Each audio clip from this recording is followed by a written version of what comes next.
Hello and welcome to the 10th Movie Night Extravaganza takeover of This Is Revolution podcast. My name is Forrest Miller of Movie Night Extravaganza, the host. On July 6th, 2021, Jane World and I launched the first episode of Movie Night Extravaganza. It was just supposed to be a fun side project that would allow us to watch some movies and talk about them. A year later, we're stronger than ever. We've done 10 This Is Revolution crossover episodes and 99 episodes of the main show.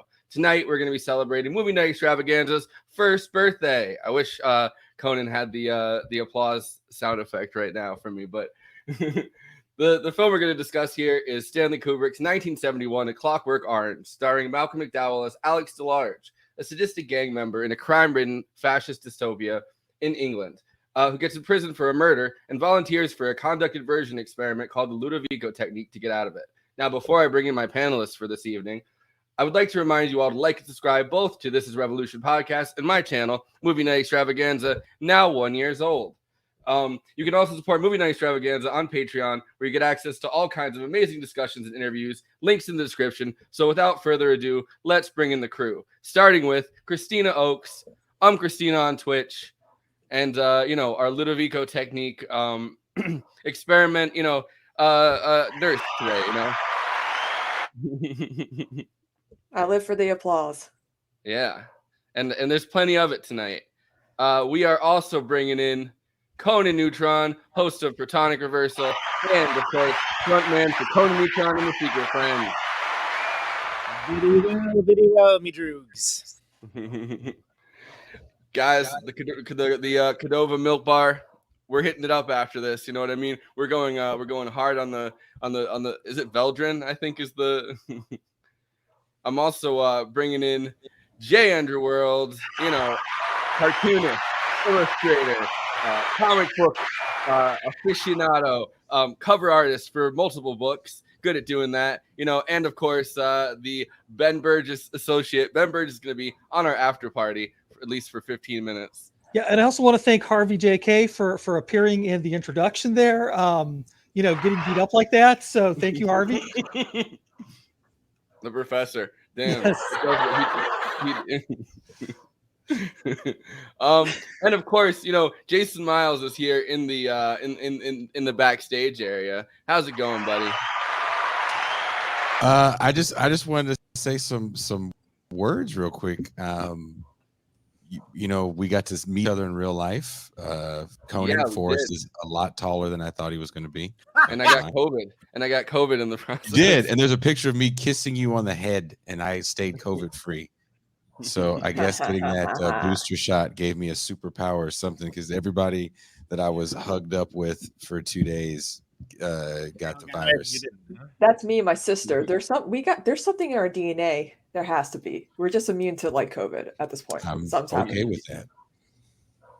Yeah, that's a DNA. That's a DNA skill I'd like to have, or DNA, mutation.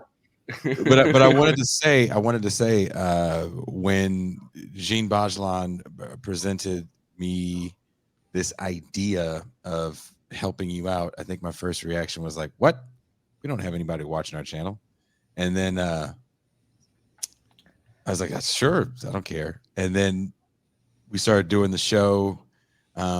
Surprisingly, for those that don't know, this show is also on the This Is Revolution audio channel as well, where it does very, very well. There's a lot of shows you guys have had that people are big fans of. I don't get to come on the show that much, but one of my best friends in the whole wide planet, Conan Neutron, is part of the show. And just the fact that I'm able to do something with him in some capacity makes me a happy camper. And having Movie Night Extravaganza as part of the This Is Revolution family is part of a bigger vision of things that I've had for some time. So 1 year, I think we started off like, let's see what happens after 3 months. And 5 years later, here we are 1 year later. So yeah, thanks so much. And it was, I remember Djene coming to me and saying like, hey, you guys should do this on This Is Revolution. And I was like, really? Like that's a channel that's way bigger than this one. We can actually grow it to that capacity. He's like, yeah, I do have a list of things that I need to that you should change if I'm going to allow you to. I exactly with my list, by the way. It's a constant growing yeah. experience, right? If anyone can attest to that, it's Conan who's been doing this podcast stuff before it was cool. Podcast elder god. But I want everyone on the screen. I want to thank you guys for helping actually grow This Is Revolution, adding a kind of a whole nother layer. I definitely love everything pop culture. As you know from the last video essay that was about film. I do have a movie night on This Is Revolution that we do for patrons that I think I'm going to do, where I watch a movie that I find so bad it's good. For me, it's like The Black People, The Room. I'm excited to do that. And I still remember when we did Judas and the Black Messiah, and we did that on that was on Burgis channel, right? Yeah, and we did that in Discord, and then Ben's like, "Oh, we don't need to record the conversation." I was like, "No, I think you need to record." That was a great. Me and Ben did not agree. Me and Ben did not agree on Judas and the Black Messiah at all. But Andy has been a huge help in This Revolution family for designing our literally most famous piece of merchandise that I actually saw in real life at the show in New York, the Anglo Pessimism shirt. Yeah, I saw it too, and I sent it to Andy, and I was like, "Spotted in the wild" as a joke, and he's like, "Wait, it wasn't at the Sublation launch?" And I was like, "No, I meant like at the Sublation launch." So this for me, this thing is really fun. I have no input whatsoever. This is all the Forrest Andrew Conan show, and I get to watch it from the sidelines. And like Christina I said, does a lot too. Yeah, I just sit here and look pretty. I'm sorry. That used to be my job. That used to be your job. But I want to get out of your guys' way. I just want to say congratulations on 1 year on doing this. This is Revolution. And I know you're trying to get the subscribers up to 1,000. How many are you short? I think we're at somewhere near 5. No, we're at like 560. I think now. 570. So yeah, we have quite a ways to go, but well, let's share the hell out of the show. If everyone watching right now, and I can see the number of everyone watching right now, were to share this show, then we could definitely at least get to 900 by the end of the night. We could.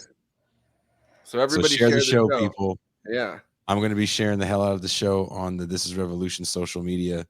And thank you, Forrest, for approaching me. Thank you for helping us with This Is Revolution, with the graphic that you created that I always play before every clip. And I should be helping a lot more soon. I was talking to Djene about I'm going to start working for Sublation, I think, in a couple weeks, and be helping out with clips and stuff. So well, that's Doug, and Doug is not us. So remember that we are not. Well, no, I know, but I don't know. Djene said that some of that was going to be helping out with this. Yeah, no, it's all one big lefty. It's all one big lefty family, and if we're not helping each other, then what are we really doing? Exactly, 100%. Well, I think think it's great. I think these monthly nights are wonderful. They have a different vibe, and I appreciate that. It's a different kind of experience. And honestly, as I just noticed, we burned through 10 minutes. Keeping it to an hour is kind of a challenge, especially when it's more than two or three people. But it's a challenge. I think we've come up with some good episodes. And Jason, I've known you a very long time. I really appreciate that you do it. And the whole This is Revolution Expanded Universe is something to celebrate. Well, on that note, I'm going to leave and go get cheap Mexican food here in Mexico. Have fun talking about an insane film, you guys. And yeah, come on the main show sometime soon. I love y'all. Well, I was excited about the Stalker thing because I just watched the thing about Stalker, so I was kind of stoked you guys were covering that. I was assuming that was either an Andrew or Conan idea. It's me. Very easy you might expect come from me, but it is a group effort. It was really nice having like Ian Miller from Kowloon and Varn on though for that.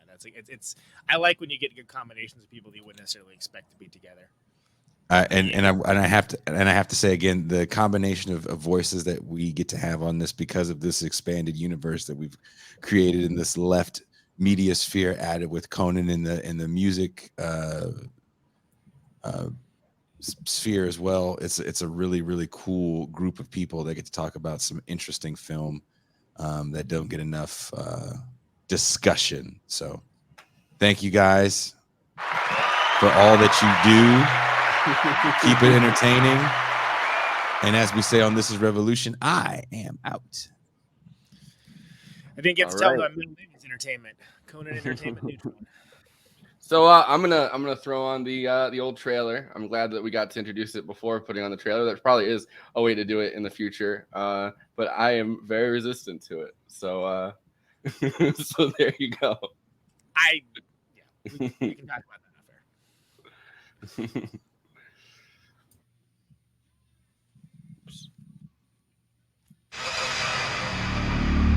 There was me, that is Alex, and my three droogs, that is Pete, Georgie, and Dim. And we sat in the Korova milk bar trying to make up our Razudoks what to do with the evening. The Korova milk bar sold Milk Plus, which is what we were drinking. This would sharpen you up and make you ready for a bit of the old ultra-violence.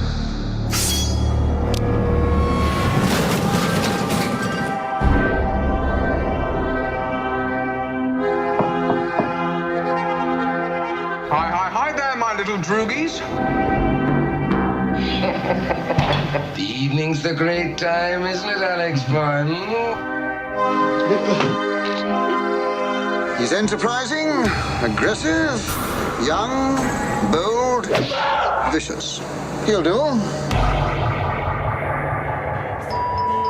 Who on earth could that be?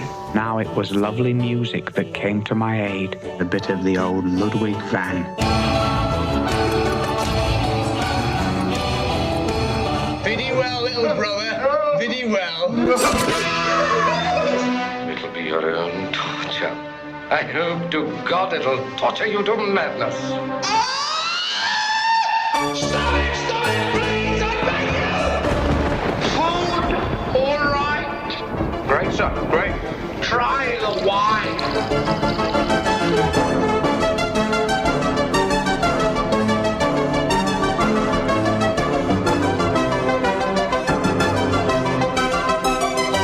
It was gorgeousness and gorgeosity made flesh.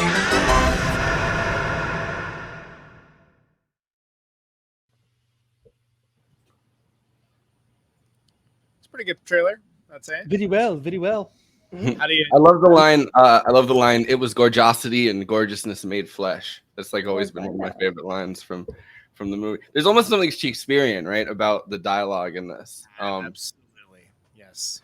Which comes from the book, actually. Yeah. The book is actually written in that kind of fake language. So, and I found it very hard to listen to the audiobook of the book because like you have to keep track of because there's way more of that dialect, right? And And we'll talk about this because I have a clip on how the screenplay was written, and it's kind of written on the fly, which is kind of an interesting way for Kubrick to do it, which is not usually how he did things. He liked to write his own screenplays, but in this case, I think he asked Anthony Burgess, not related to Ben Burgis, it's spelled differently, to write a script based on the book that he'd written, and didn't like the screenplay that he wrote about it, so he ended up doing his own version of like an on-the-fly screenplay, which hadn't been done before.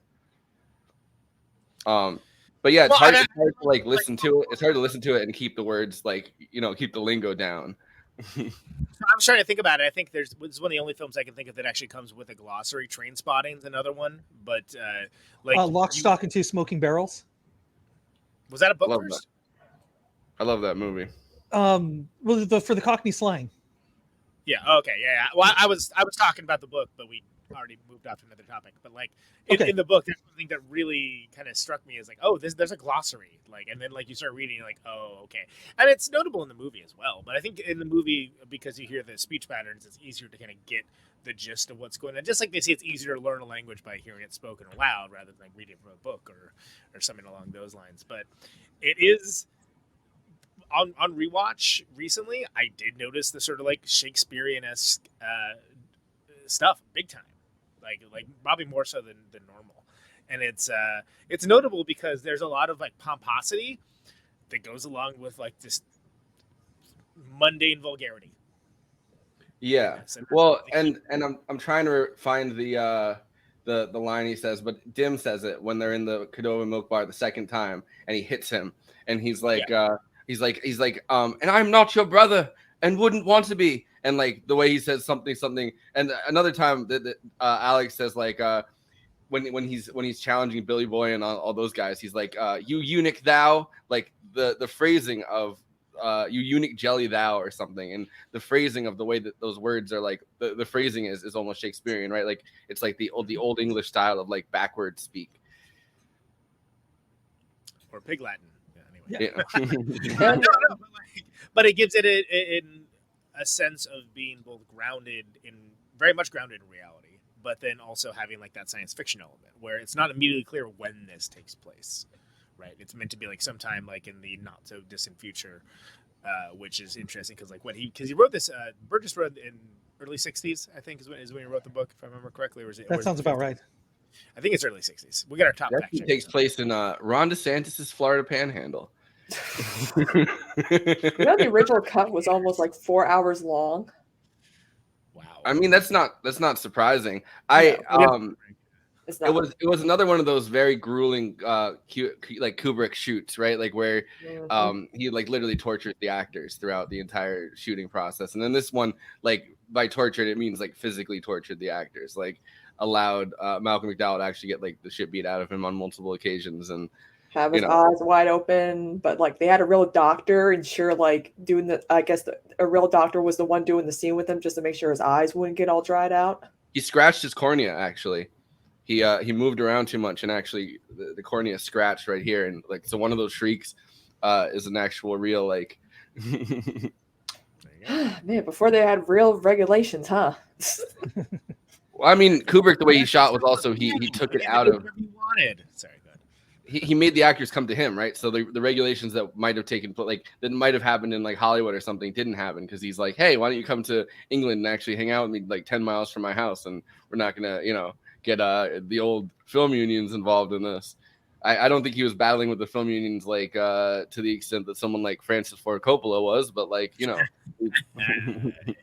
comes here a classic episode of The Conversation about that one. Mm-hmm.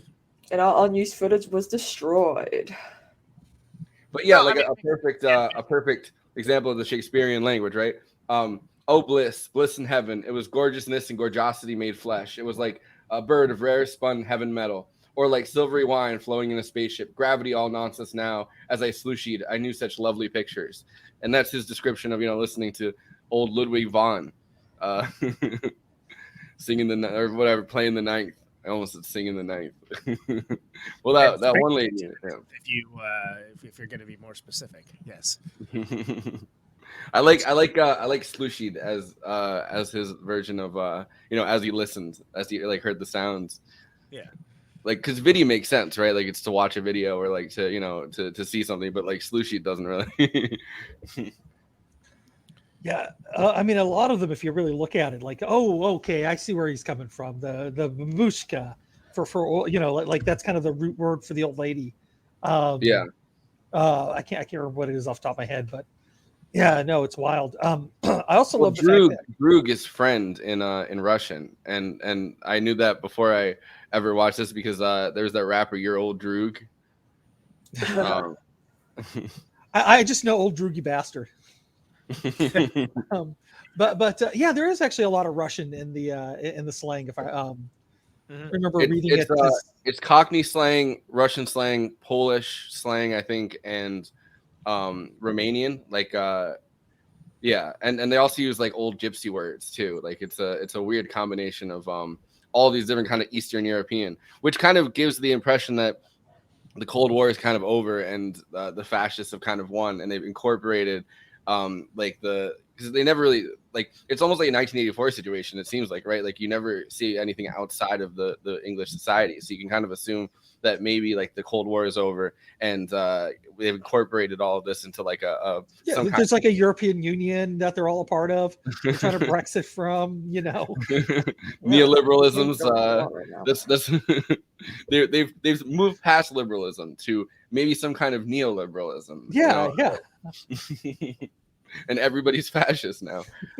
I think this is one of the most accurate fascist like societies put on film, right? Like, I think that there's a lot of different parts to it. Number one, obviously, like the easy cleanup of you know, realizing that, oh well, we can't really keep you know, making the jails full of common criminals because we need this jail space for political prisoners, and we're gonna have so many of them that like we need to figure out a quick fix. So like Ludovico technique becomes like a way to kind of just reprogram your brain rather than actually like doing anything to you know, change the intrinsic or like material basis for why people are criminals. They're just like, well, why don't we just kind of erase the brain itself and, you know, get people back on the streets because we need this space for you know, dissidents.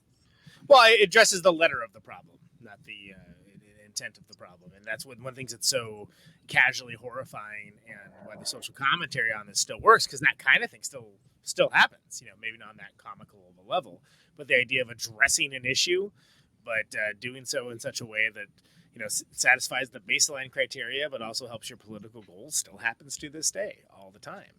You know, and it's frightening too that, think about language, right? The actions don't matter as long as the language isn't vulgar. You know, like how many people were against Trump because he was a quote unquote vulgarian, right? Like, as opposed to the intent of it being, no, this is the culmination of like 20 to 30 plus years of you know, pseudo fascistic philosophy, but done so by someone that barely understands what the term even means, and just like walked into a suit that was made for him by like decades of framed language. It's the same kind of deal, right? Like, what is Alex at the end of it? They're putting him into politics. You know, like, yeah. It's one of the most frightening endings of all the terrifying things about Clockwork Orange. It's one of the most terrifying endings that, like, at the end of it, it's like, oh no, he's got a future. This young man's got a future, and that's, you know, the worst thing ever, because he hasn't changed at all in any way, shape, or form. It's made explicitly clear. I think it's all the more powerful because of that. And they've tried to it seems like they've tried to program his brain back to normal. And back to normal is kind of horrifying because he was you know, kind of one of the most delinquent and menacing characters in this whole movie. So like to program his brain so that he's adverse to, yeah. Right? I mean, like, to be explicitly clear, like one of like the almost dictionary definition of the term. But yeah. I forgot that this line is in it, but I love at the end when they're having him look at all the pictures or whatever, and he says, "No time for the old in and out, love. I've just come to read the meter." That's like my all-time favorite line right there from the movie. there are more than a few incredibly darkly comic lines in this. Like the whole thing with the guys at the head of the prison, like almost everything he says is hilarious, and like sometimes it's like with emotion or something, but. Yeah, they get away with it's almost like a Monty Python sketch. Like right. You know, you could see John Cleese, you know, dressed up as like a Nazi in the prison, like as a guard. doing some kind of weird Python-esque sketch with like, you know, everybody's, you know, standing around just watching him, not knowing what to say because he's and the character in those scenes are just a delivery system to see that, like, Alex has like turned these like homicidal and like dark tendencies of his towards like, oh no, it's okay if it's the Bible, right? Like, he says the right words, and he like has zeal in the right places, you know, stands up when everyone else sings the hymns, etc., and then now it's like, oh no, that's acceptable now. And so I love that he sees himself in the Roman guard that's beating the fuck out of Jesus. So I guess it's darkly funny if you engage in that. Right? I mean, it's also like, you know, let's just, I guess let's address it 25 minutes in. Casual rape, right? You know, not cool at all. But it is meant to be absolutely horrifying, and it is. So there was one scene was supposed to go on for like a long 28 minute like take, like one shot take, and I'm like, hey. It's like a snuff. Yeah, I mean, I think it's better that they don't show it. I think that it works a lot better. That they kind of, after he says "Vidi well," it fades out, and then they're in the Cadova milk bar like later on in the movie. I think that would work way better than kind of a horrifying, you know, rape scene. Although, I mean, what they keep in this film hasn't been like hard to swallow to watch. Yeah. Well, they said they had to redefine "Singing in the Rain" to be something terrible, you know, which was, if I remember, I think that was an improv. Like, that wasn't in the script. I think that was a Malcolm McDowell. Yeah. So Kubrick asked him, "Do you know any songs?" And he's like, "I know one song, and it's Singing in the Rain." Yeah, Gene Kelly. Malcolm McDowell said one time he ran into Gene Kelly at a party, and he just walked away in disgust because he was just so bitter about how his song was used. I can imagine. Yeah. That's checked out. Yeah. I mean, Which Malcolm McDowell was cast in this movie because he did a movie in '68 called If, where he played another juvenile delinquent. Where I mean, he also looked like a Spider-Man classmate in the Sam Raimi Spider-Man film. Because I mean, he's pushing 30 in this movie. You know, in '68 he was still in his mid-20s, where, you know, he could be a senior. I don't know. He could be a senior in Sam Raimi's verse. Yeah, the only way that they could make him a senior is that they can put him into the same high school as Tobey Maguire. Yes. I mean, I love all praise those movies. It's like, these folks are in high school, y'all. Come on now. Like, it would be funny if old Malcolm McDowell walked out and was like, "Hey kids, that was a crazy math class that we had." Hey there, fellow kids. And what's interesting about Malcolm McDowell is that he's always every character he's ever played since Clockwork Orange is almost has a slight reference to the movie. I mean, in the film Easy A, starring Emma Stone, where he played the principal, they kept saying his principal was a fascist, was like from Clockwork Orange, and I'm like, huh. I think that the sort of hoodlum to cop timeline like is like kind of amazing in this as well. Like the fact that like his gang ends up being you know, cops. Yeah, this is right around the same time what's his name wrote the People's History of the United States of America, said that cops are recruited from the criminal class. Yeah, well, I mean, and it shows that in a fascist society, right? Like the criminal element is always kind of recruited into the power structure itself. And I mean, you see that in societies like Brazil, you see that across Latin America, you see that in you know, in Europe, whenever Europe's devolved into fascism. Like there's always a paramilitary arm that they kind of recruit from, like and I mean, you see it in Ukraine right now with the Azov battalion, but like there's always a far right element, like a far right fascist element taken out of, you know, the most you know, devious and criminal element in that society, used for like parastate violence, and then they're eventually brought into the actual apparatus of the government. And in this you're brought, like I think that this is kind of an awesome way to show that without, like, you know, without being too heavy-handed about it, because I love the line that Georgie says, and he's like, "You're old pals." He's like, "We're the police." And he looks down at him, or no, he says, a good job for two men that are now of job age, the police. And then you see Alex's face, and he's absolutely horrified by the realization that like now his two former gang members that absolutely hate him are the cops that are about to like waterboard him. Well, and it puts you in a position of you're kind of. We can't hear you, Conan. Okay. Yeah. I raised your volume, Conan, but yeah. It puts you in a position where. There we go. Oh, okay. Well, I don't know what that. I don't know. Maybe one of us can throw our voice while his mouth moves. I'm gonna take Conan's audio and go, I'm singing in the rain, singing in the rain. Look, it's not me. I have a cup of water. Someone made a comment. Jay Hutch Talks to made a comment about like how inappropriate and pervy singing in the rain is, and I'm thinking to myself, well, he's kind of singing because he's falling in love with this really, really, really young ingenue. So, and he's like what in his 40s, I think. Gene Kelly was like what, almost 50 when this film came out. I don't know, but like, yeah. And Debbie Reynolds was like 20. Yeah, something like that. This old Hollywood for you. Yeah. Ooh. So one of the things I love about this film is obviously how much it's referenced in our pop culture and our society. If Annie, you've watched Legion, right? Of course. You remember the multiverse episode with all the different lives that David lived in? Yeah. The homeless one, the very like old looking, messy, schizophrenic version of him. That's like, there's a scene in the alleyway that is a lot exactly like that one scene from the film. I don't know if you remember Eek the Cat, but there was a season of Eek the Cat where they threw in one scene from A Clockwork Orange in every episode that season. Which it also feels kind of, I mean, there's that scene in American Psycho when we talked about that recently, right? Where he kind of tortures the homeless guy and then kills his dog. It feels like that scene kind of is reminiscent of the scene where he tortures the homeless guy in this. I mean, obviously in that case, it's it's not him and his boys, it's just him. But I feel like brutality towards the homeless is always kind of is like a well-torn or well-trotted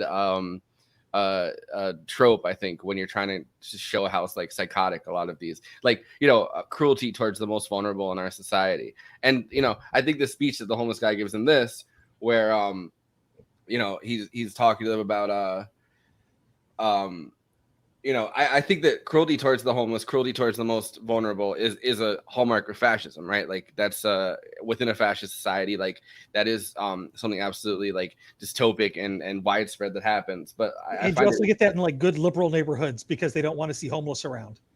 They have like just appalling treatment of homeless. Yeah. But he says it's a sticky world because there's no law and order anymore. It's a sticky world because it lets the young get onto the old like you done. And I think that it's interesting that even the homeless man in this society is calling for the same kind of law and order that like the conservatives are offering, right? Like because their big claims of power in this is that they're the party of law and order, and of course that's completely reminiscent of the Nixonian era Republican Party or Reagan's party or Margaret Thatcher coming to power. Like all of those things, law and order is always a central component of that promise. Yay, fascism. So how do you sound, Conan? I don't know. Now you sound great. Great. Now you sound great. Right. But Restream's I hate this app. Restream's terrible, by the way. But it was brought to you by Restream, but it's the only thing I ever have problems with. We're StreamYard people on this end. I mean, like, look, if I have any affiliation, I'll go with the one that works, where I have the same setup and it works fine, and then like I go over here and it's something different. But anyway, yeah, I mean, like, it's I know you're talking about Thatcher's Britain and whatnot, and I think that's. It's interesting that we've had like a few go rounds with like Clockwork Orange style stuff, right? I mean, that's amazing. That it keeps coming around and being relevant. That says more about our society than the movie, but it says a lot about the movie as well. So I don't know. It feels. So, I mean, it feels. I had a couple of good points, but I'll never get to them now. So whatever. No, go ahead. It's fine. I mean, I just think it's a deft move that Alex is like a reprehensible sociopath, and there are multiple times in the movie that you find yourself being like, "Oh man, I hope he gets away." And you're like, "Wait a minute, what am I talking about?" Right? Yeah. It's like Breaking Bad or something that way.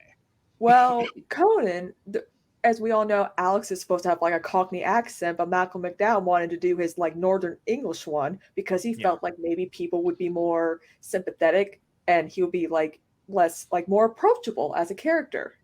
So that's why we're like, oh, rooting for him, and then we're like, it's classism. Fuck no! What are we doing? It's our own. It's our own classism towards Cockney British people. Yes. Wow, and look at like how Star Wars, like all the Empire, they all were like English actors, right? And like that was that's something that mostly because it was filmed in England, but yes, but it also was an aesthetic choice. Like it was, it's a thing. It's a cultural bias. British accent. Based on colonialism and like what used to be the British Empire. That's why, like, if you watch Cockney versus Zombies, you're cheering for the zombies. So I have a clip of that I found of. It's actually rare that he gives an interview at this time about it, but it is a clip of Malcolm McDowell talking about working with Stanley Kubrick, and he's kind of a dick about it in this, which I like because I think Stanley Kubrick deserves it. But agreed. On. No, I want this as the picture. Uncut Gems. Whoa. Love that movie. Hey, Christina. Hey, Andy. Hey, me. Yes, you just told me that Kubrick is living with all his machines, telex, ping pong table, and... Yeah. Well, he's the most disorganized, organized man I've ever met. Because he has so many filing systems, he cannot remember where anything is. They're all marvelous systems on their own, but he has maybe 4 or 5 or 6, and he can't remember where anything is, I remember asking him for some photographs of a location. I wanted to look at them and see. Couldn't find them. Took him 2 weeks to find them. Incredible. But he's an extraordinary man. I think the extraordinary thing about these great directors is that they are able to create an atmosphere where you can create, and this is very important. You see, there's this myth going around that Stanley is in complete control, which is not true, because Stanley never knows where to put the camera, and he barely knows what scene we're shooting, and he comes in with no preparation, but that's because he's an artist, you see. And any director who knows what he's going to do, a very poor director, because he must use the elements that happen, the spontaneity that happens on the set. And he's able to do that. And, I mean, some of the scenes the actors wrote themselves in Clockwork Orange. The whole of the end scene with the mouth opening up and taking the food at the end of the film, it was completely just done on the spur of the moment. The singing in the rain sequence was something that came into my own head, and I started to sing it. I was kicking, the stunt man and slapping the woman, and started to singing in the rain, something that just happens. That's very strange, because when you see the picture, you have the idea that everything is prepared and... Oh, well, he's clever, too. I mean, he's very clever, Stanley, it's absolutely true that he couldn't really... he couldn't work by knowing exactly what was going to happen. He much prefers... If he likes an actor, and there's not many actors he trusts, very few, very, very few. If he trusts you, then he'll go with you and you can do practically anything for him. And he's marvelous to work. For me, he was marvelous. Some of the other actors, not quite so good. But then I worked with him, just shooting every day for 7 months. 7 months, long time.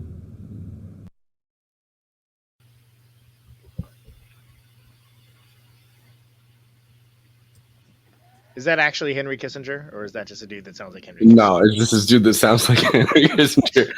Because I would have think that'd be quite the post cabinet Yeah, Is is there like a support group for actors who worked for Stanley Kubrick at all? Like, no, because if there was, then maybe Tom Cruise would have gotten some help. Yeah, that marriage wouldn't have fallen apart. I just feel like it's necessary. That marriage was already falling apart. Sorry, not to be a dick, yeah. I can't blame that one on Kubrick. Look, I like that after torturing them for as long as he did, though, he dropped dead for it 4 days later. He finished editing the movie, and then he was just dead in like 4 days after. Have you read the conspiracy websites about that? And like they cut 6 minutes of footage, and like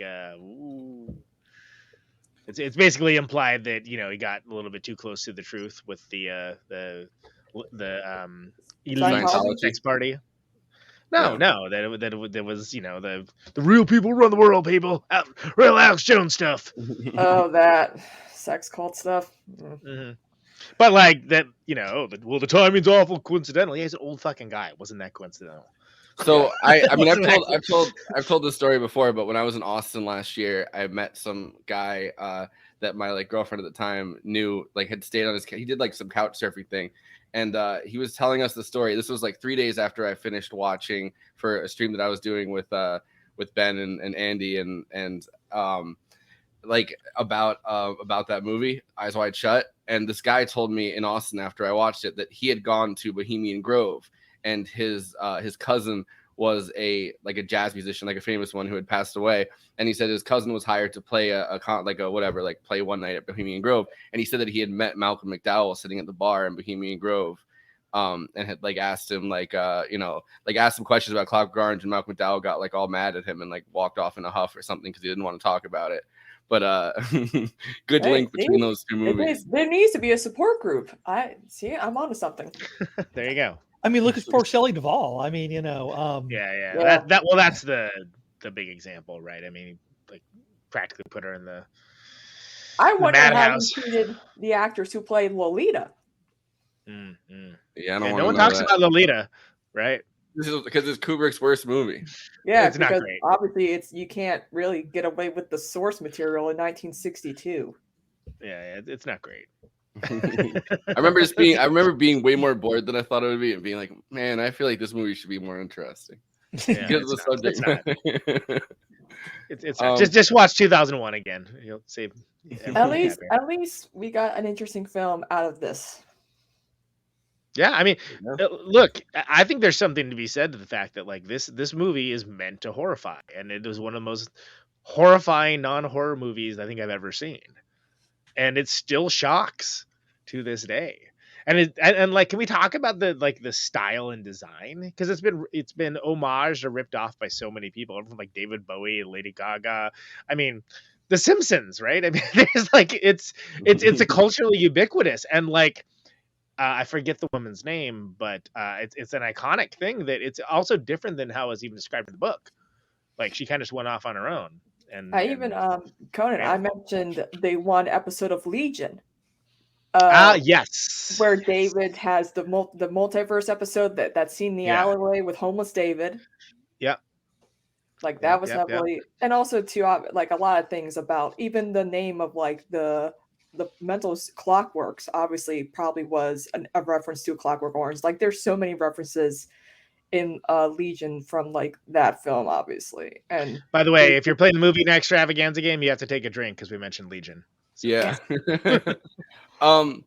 Yeah, I mean, this is incredibly referenced. I like the modernist elements to it too, like the actual architecture of like the houses that they're inside of, and their actual like, I mean, well, number one, like, I mean, obviously they're kind of strange costumes in the beginning of it, but like throughout the movie, right? Like they have all these interesting things, and like they capture that like artist ethos, that modernist kind of thing. I mean, especially with like, the sculptures of penises, and like everything is kind of drawn with like excessive sexuality. There's really just the one, but it seems like there's multiple ones because it looms so large. There's more than one in her house, I thought, but yeah, I like when he hits the tip though, and she's like, "Don't touch that."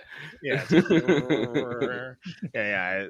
Well, and there's something to be said with the fact that, the places that he's committing these assaults and robberies are all like, obviously rich folks' houses for the most part, whereas everything else kind of looks thrashed. Like if you like look like him on the walking back to his mom and dad's place, which ain't no great shakes, right? Everything is trashed and looks horrible, and it's so fascinating that how that's depicted, how that's depicted in the film. Versus, how much different is that than reality? That the men, usually young men who come from an impoverished background, like they grow up and they end up feeling nihilistic because they are like not given hope. And there's a larger conversation to have there. But I just like how it's depicted in the movie where like only the rich people seem to have any place like remotely decent. I mean, who knows if Alex keeps the snake in a drawer for logistical purposes or just because he likes it? But it's like, yes, but the snake in a drawer, people. Yeah, well, and I also like the fact that the excess sexuality of everything.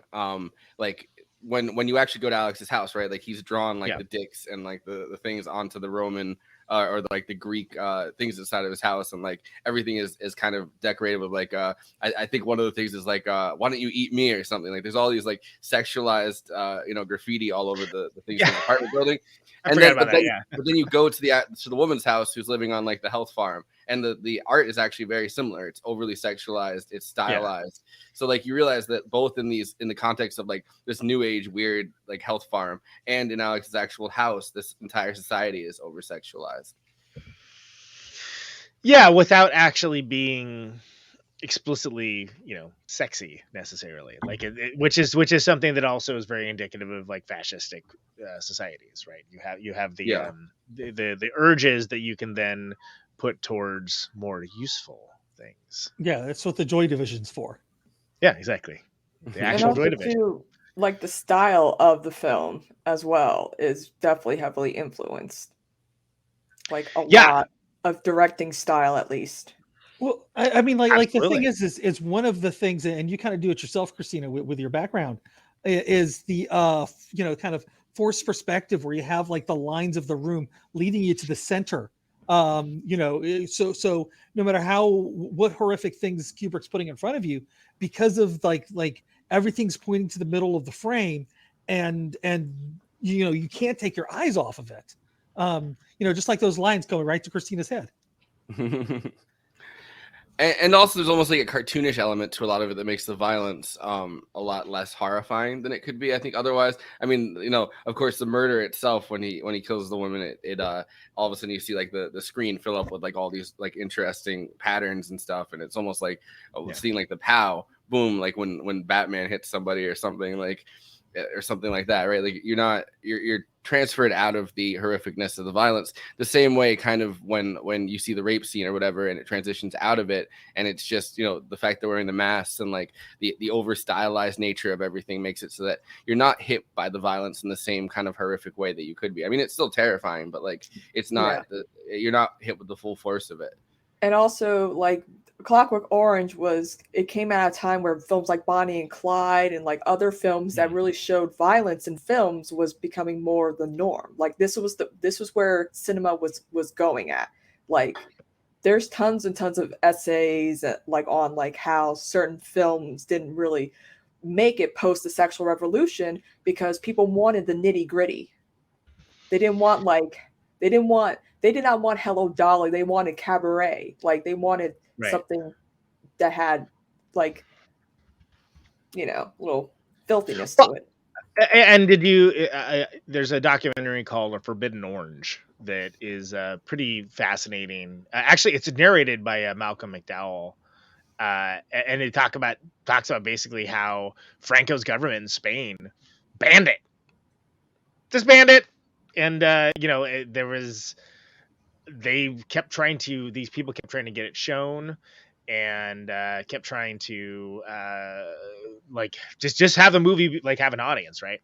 And then it eventually premieres uncensored at a very long running religious festival, which is kind of amazing, and one of like the most conservative cities in Spain. So it's called A Forbidden Orange. It's actually really, really interesting documentary just because of that. But culturally, I mean, they had like knockoff movies. Like there's like a Giallo movie or Giallo-ish movie that is kind of like sort of meant to be like an unauthorized sequel, but also just kind of rips it off as well. And it's just kind of weird and sort of like I would say it's like Italian Spider-Man sort of thing without being like Italian Spider-Man, right? But it's called, and so it was originally called A Clockwork Terror. And I just want to point out that and it's called a murder in a blue world. Brought it up, and not Italian Spider-Man, not me. You're right, I did. I totally did. But it's called Murder in a Blue World is the alternate. But yeah, Clockwork Terror is what it's called. And it's called Forbidden Orange is the name of that documentary. Really interesting because the thing you got to remember is like, this depiction of like casual fascism, right? Franco's government, right? A fascist dictatorship. So it's like you don't want to have Clockwork Orange shown. So I think the viewers of the show and the This Is Revolution crowd would find some value in that. I know I did. I thought it was really interesting. Yeah. So the last thing I want to talk about before we go over to our channel for the after party, which I don't know if we're gonna get too much time to talk about anything over there, but I want to talk about the Ludovico technique. If anyone has any thoughts about that, and just the concept of, I think, aversion therapy is kind of interesting because I mean it's still kind of used today. There's various medications banned. Yeah, well, there's various medications that people take, especially when they have like addiction or something, that instead of like actually going against the actual root causes of addiction, this happens every few years. They start promoting a new one. It like makes you sick when you drink, or it makes you sick when you use cocaine or heroin or something, right? Or when you're watching porn. Is there that? I didn't. Or when you're watching porn, like that's what a lot of those like conversion like LGBTQ camps do. They try to make it unpleasant to watch. That's conversion therapy. I'm talking about aversion therapy. Oh, I thought you said aversion. No, aversion therapy it's just any therapy that makes you sick when you do something that's like a compulsion. And so that's the Ludovico technique in this is a form of aversion therapy where your brain is actually wired, instead of like making you instead of looking at like emotional or physical causes or mental causes of violence, like it's literally just forcing you to become sick whenever you see it. And we don't talk about aversion treatment.